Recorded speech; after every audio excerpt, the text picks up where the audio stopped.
Good morning 10th science class. हम विज्ञान में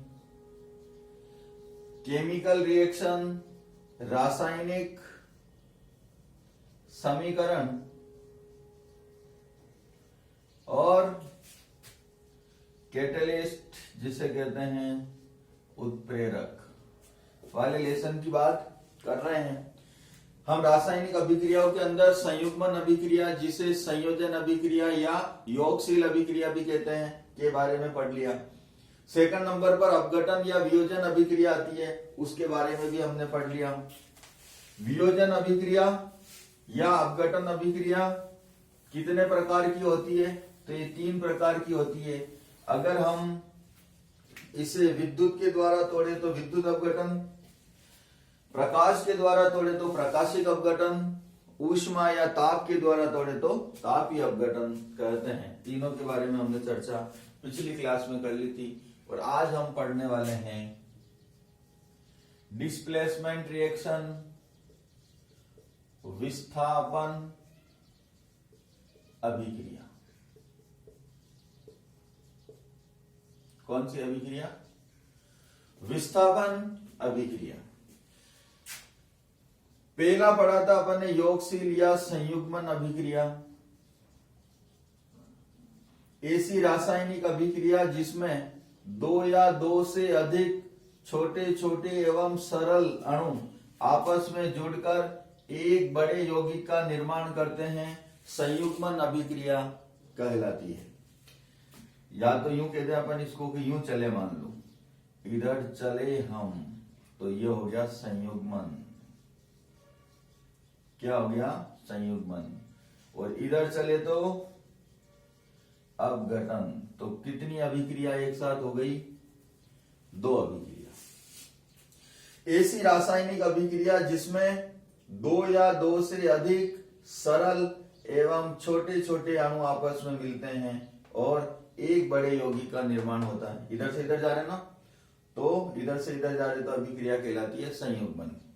ऐसी रासायनिक अभिक्रिया जिसमें एक बड़े और जटिल यौगिक 2 या 2 से अधिक सरल और छोटे छोटे अणुओं में टूट जाए, इधर से इधर आ रहे हैं तो अभिक्रिया कहलाती है अपघटन। इधर से इधर जा रहे हैं संयुग्मन।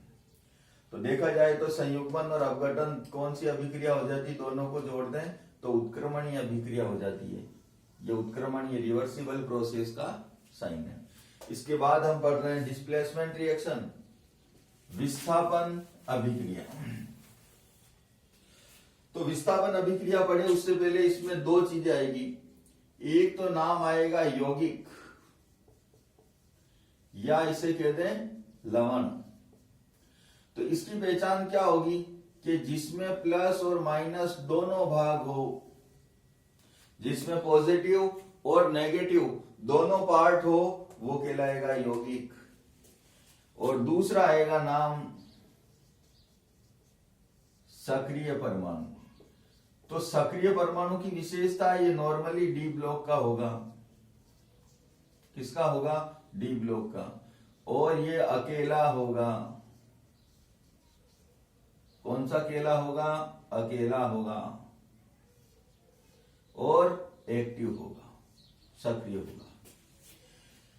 अब कोई यौगिक है, मान लो यौगिक है तो प्लस वाला भाग भी होगा और माइनस वाला भाग भी होगा। सक्रिय परमाणु है तो मान लो ये सक्रिय परमाणु हो गया अपना X, जो कि नॉर्मली क्या होगा? पॉजिटिव होगा। क्या होगा? पॉजिटिव। सक्रिय परमाणु है डी ब्लॉक का, और डी ब्लॉक तो धातु होते हैं और धातु इलेक्ट्रॉन त्याग कर धनायन बनाते हैं, तो सामान्यतः क्या होगा? धनायन। अब धनायन तो यहां भी है और धनायन तो ये भी है। ठीक, ये धनायन यौगिक वाला है, ये धनायन अकेला है, परमाणु है, लेकिन ये सक्रिय है। सक्रिय है तो क्रियाशील है। ये क्या करेगा? किसी यौगिक में उपस्थित जो समूह है ना, उसको हटा देगा, इसको हटा देगा और ये खुद यहां आ जाएगा। ये खुद यहां आएगा, इसका मतलब इसने इसको क्या करा? विस्थापित कर दिया, इसलिए इसका नाम क्या हुआ? विस्थापन अभिक्रिया। तो एक उदाहरण के द्वारा और समझते हैं। ताकि आप लोगों को आसानी से आ जाए समझ में। देखो, जैसे मान लो CuSO4 प्लस Zn, देखो Cu प्लस 2 होता है, Zn Cu प्लस 2 और SO4 माइनस 2 होता है। तो देखो प्लस और माइनस दोनों भाग आ रहे हैं ना, अरे आ रहे हैं ना, तो ये हो गया यौगिक, ये अकेला है, ये हो गया सक्रिय परमाणु। तो ये Zn ही आ जाएगा, इसको हटा देगा, इसको भगा देगा, तो क्या बनेगा, Cu के स्थान पे Zn आया, तो ZnSO4 और इस Cu को लात मारकर बाहर भगा दिया गया। तो ये अभिक्रिया क्या कहलाएगी, डिस्प्लेसमेंट रिएक्शन या विस्थापन अभिक्रिया। तो क्या कह सकते हैं, ये यौगिक एक है और नया यौगिक भी कितना बना, एक ही बना, विस्थापन कितने का हुआ, एक का हुआ, तो विस्थापन अभिक्रिया। ऐसी रासायनिक अभिक्रिया जिसमें किसी यौगिक में उपस्थित समूह, कोई एक समूह, किसी यौगिक में उपस्थित किसी यौगिक में उपस्थित समूह का प्रतिस्थापन किसके द्वारा होता है, सक्रिय परमाणु के द्वारा। किसी यौगिक में उपस्थित समूह किसी यौगिक में उपस्थित आयन का किसी यौगिक में उपस्थित मूलक का, एक ही बात है। प्रतिस्थापन कौन करता है, सक्रिय परमाणु करता है, सक्रिय परमाणु द्वारा होता है और एक नए यौगिक का निर्माण होता है। यह अभिक्रिया क्या कहलाती है, विस्थापन अभिक्रिया कहलाती है। तो क्या अपन लिखें इसको, लिखना तो पड़ेगा, तो लिख लेते हैं। ऐसी रासायनिक अभिक्रिया, लिखते चलो साथ साथ में, ऐसी रासायनिक अभिक्रिया जिसमें किसी यौगिक में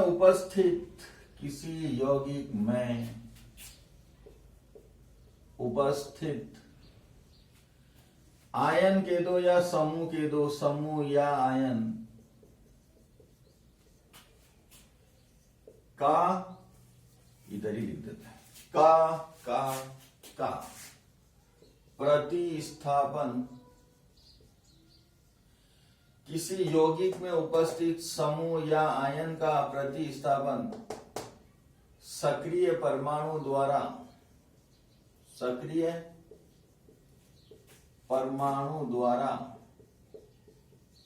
होता है तथा एक नए यौगिक का निर्माण होता है, एक नए यौगिक का निर्माण होता है। कौन सी अभिक्रिया कहलाती है, डिस्प्लेसमेंट या विस्थापन अभिक्रिया कहलाती है। ठीक, जैसे की बात करें तो जैसे की बात कर लेते हैं।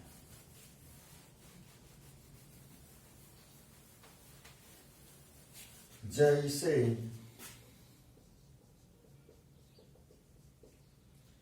CuSO4 प्लस Zn क्या बना, ZnSO4 प्लस Cu। ये कौन सर, ये तो कॉपर सल्फेट है, बहुत बढ़िया। ये कौन सर, ये तो जिनक है। ये कौन, जिंक सल्फेट। और ये सर, ये तो कॉपर है, बहुत बढ़िया कॉपर है। तो ये लिख लो, नोट कर लो। तो यह हुई अपने कौन सी अभिक्रिया, विस्थापन अभिक्रिया। पहला पॉइंट कैसे लिखा है, पहला तो नहीं हो सकता, विस्थापन अभिक्रिया तो पहला पॉइंट कौन सा है, संयुग्मन। दूसरा पॉइंट अपघटन, अपघटन में कितने पॉइंट, तीन कौन कौन से? विद्युत अपघटन, ऊष्मीय अपघटन और प्रकाशिक अपघटन। तो फिर अब तीसरा पॉइंट कौन सा होगा? सर तीसरा पॉइंट तो विस्थापन है, तो फिर यहां कौन सा पॉइंट आएगा? अभिक्रिया नंबर धूम 3। ठीक है, तो फिर आज के लिए इतना ही। शेष अगली क्लास में। विस्थापन अभिक्रिया और द्विविस्थापन अभिक्रिया को वेरी इंपॉर्टेंट माना गया है परीक्षा की दृष्टि से, इसलिए इसे विशेष रूप से याद करें। धन्यवाद।